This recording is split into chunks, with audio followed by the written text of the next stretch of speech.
Hey guys, I'm Nisa Homey. Today I'm sharing fish dum biryani.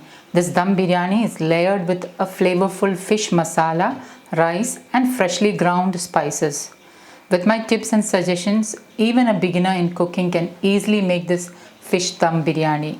So without wasting much time, let's get started with the recipe. To make fish biryani, I'm using 500 grams of sear fish, which is known as aikora in Malayalam.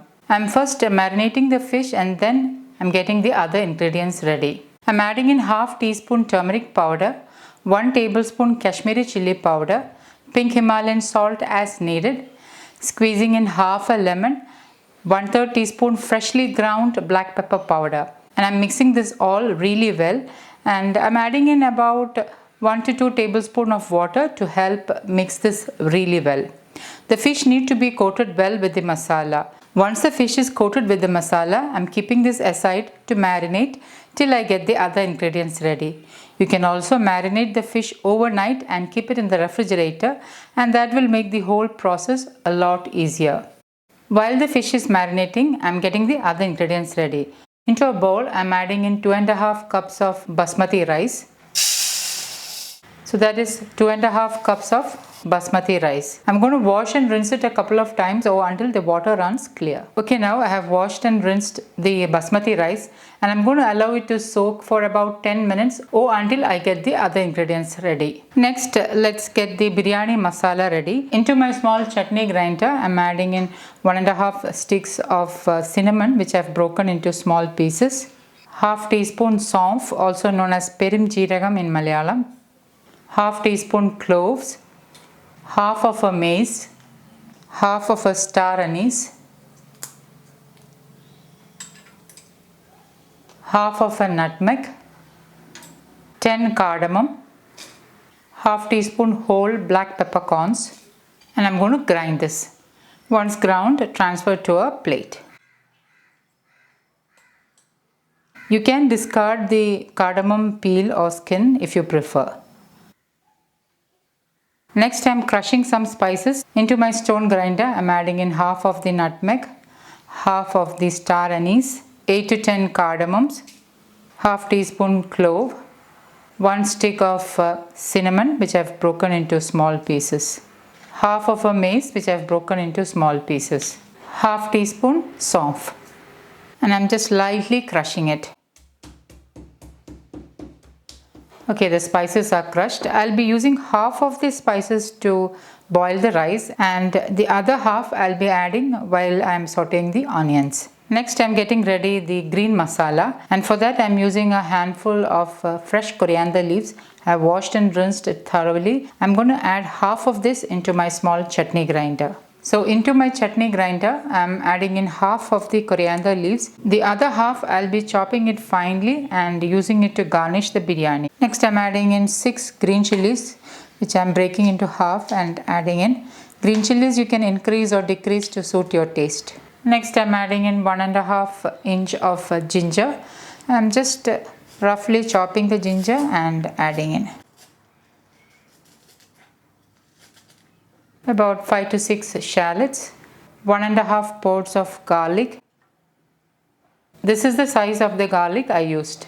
I'm adding in 1 teaspoon whole coriander seeds and I'm going to coarsely grind this. Okay, now I have coarsely ground the green masala and I'm going to keep this aside. I'm using 3 medium-sized onions in this recipe, and along with that I'm using 3 medium-sized tomatoes. So I'm slicing the onions as thinly as possible. See how thinly I have sliced the onions, you can almost see through it. I'm using a heavy bottomed biryani pot to make the biryani and I'm heating it up. I'm using wood pressed groundnut oil to make the biryani. I'll also be adding little bit of desi ghee towards the end. However, if you don't have a wood pressed groundnut oil, you can use any locally sourced wood pressed oil from the place you live in, or you can make this in desi ghee. And once the pan is heated, I'm adding in about 2 to 3 tablespoons of wood pressed groundnut oil. Remember that healthy cooking is all about using the right quality of oil. Try to use wood pressed oils in your meal and you will notice a big change in your body once you start using good quality oils. Once the oil is heated, reduce the flame to the lowest and add in 2 tablespoons raisins. And once the raisins pops up, remove to a plate. Next, add in 2 tablespoons cashew nuts. And once the cashew nuts are roasted, remove to a plate.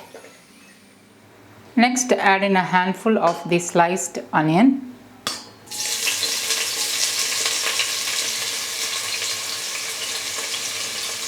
Allow the onions to brown and then remove to a plate.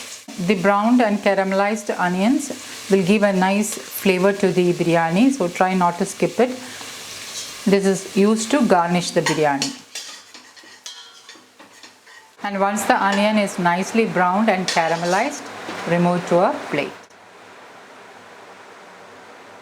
Next, add in the marinated fish. We are going to lightly fry the fish, or you could say I'm lightly searing the fish. When you sear the fish or lightly fry the fish, what happens is the juices will get trapped in and that helps the fish to become juicy.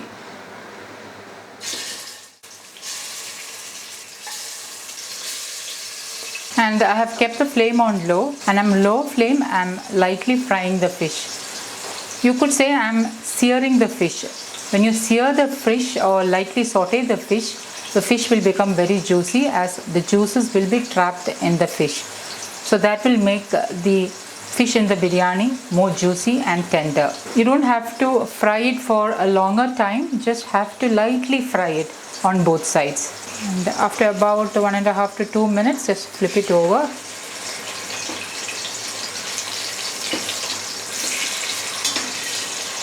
Don't overcrowd the fish.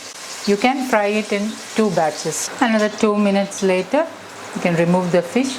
You can see that the fish is just slightly fried. Add in the next batch of fish. Another 1.5 to 2 minutes later, carefully flip it over. And another 2 minutes later, remove the fish and keep it aside. So I'm going to keep this aside. Next, into the same oil, I'm adding in half of the crushed whole spices. The other half I'll be using to cook the rice.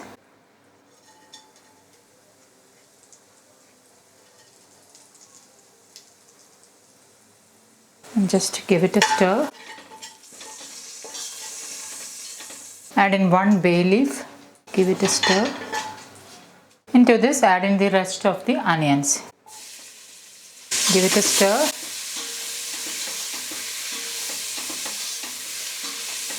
I'm adding in another tablespoon of wood pressed groundnut oil. Mix well and saute the onions until it starts to turn transparent or light pink in color. Once the onion starts to turn transparent, add in pink Himalayan salt as needed. Remember, there is already salt in the fish, so add salt accordingly. Give this a mix. Into this, I am adding in the ground green masala. Give it a stir.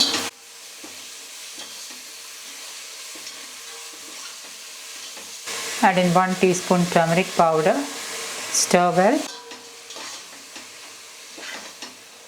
And let it saute on low flame for about 2 to 3 minutes so that the raw flavor of the green chilies, ginger and garlic are diminished. And while that is getting done, I'm boiling some water to cook the rice and I'm adding in the crushed spices and a tablespoon of crushed pink Himalayan salt.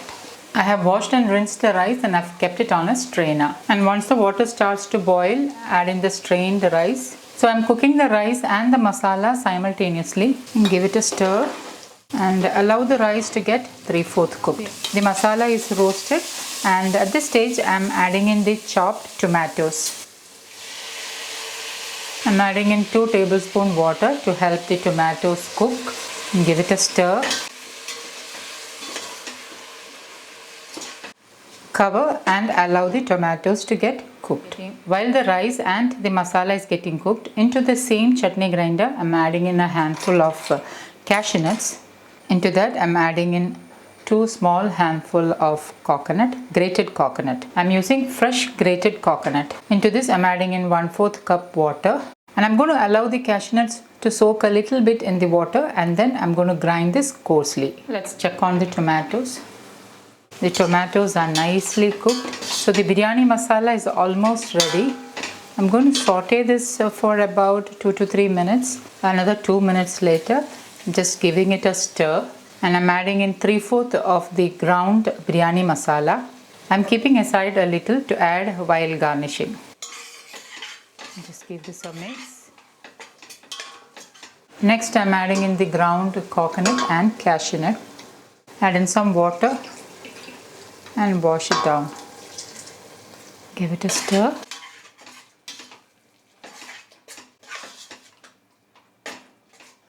And the biryani masala is ready. I'm going to allow this to come to a boil. Meanwhile, the rice is also 3/4 cooked. So I'm going to strain the rice. And once it starts to simmer, add in the fish pieces.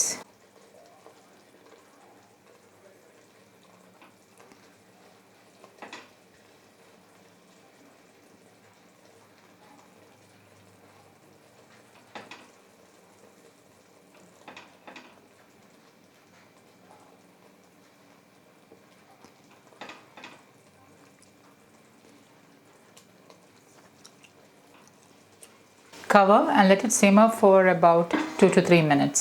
After about 3 minutes, open the lid and carefully remove half of this mix into another plate. Be careful not to break the fish. And spread out the masala on the bottom layer. Now I'm going to dum the biryani. Over the masala, I'm adding in 1 layer of 3/4 cooked rice. Just spread it out. Sprinkle in chopped coriander leaves, some fried onions, cashew nuts, raisins, 2 pinches of the biryani masala. Squeeze in 1 teaspoon lemon juice, and on the next layer place the fish masala.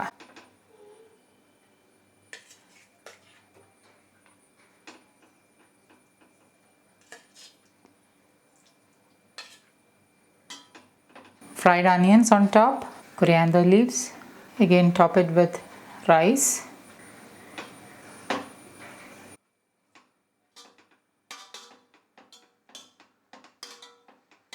Coriander leaves, 2 pinches of the ground garam masala, fried onions, raisins and cashew nuts, 1 teaspoon lemon juice. Place the rest of the fish masala on top. Some fried onions, coriander leaves, top it with the rest of the rice.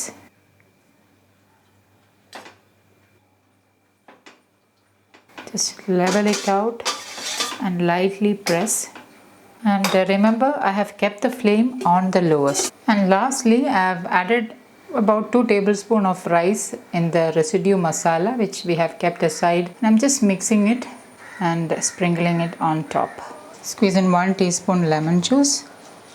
Adding the rest of the chopped coriander leaves and the rest of the ground biryani masala.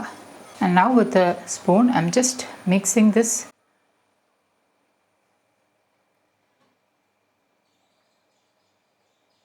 For added flavor, I'm drizzling in 1 teaspoon organic desi ghee.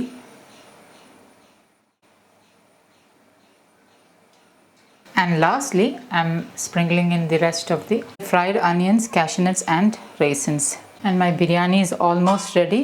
I'm going to cover it and allow it to dum cook for about 5 to 10 minutes. Also note that I'm doing the dum in the pan itself. I've not kept the pan over a tawa. It's about 6 minutes now on low flame. So I'm turning off the flame and I'll be serving the biryani after about another 5 to 10 minutes.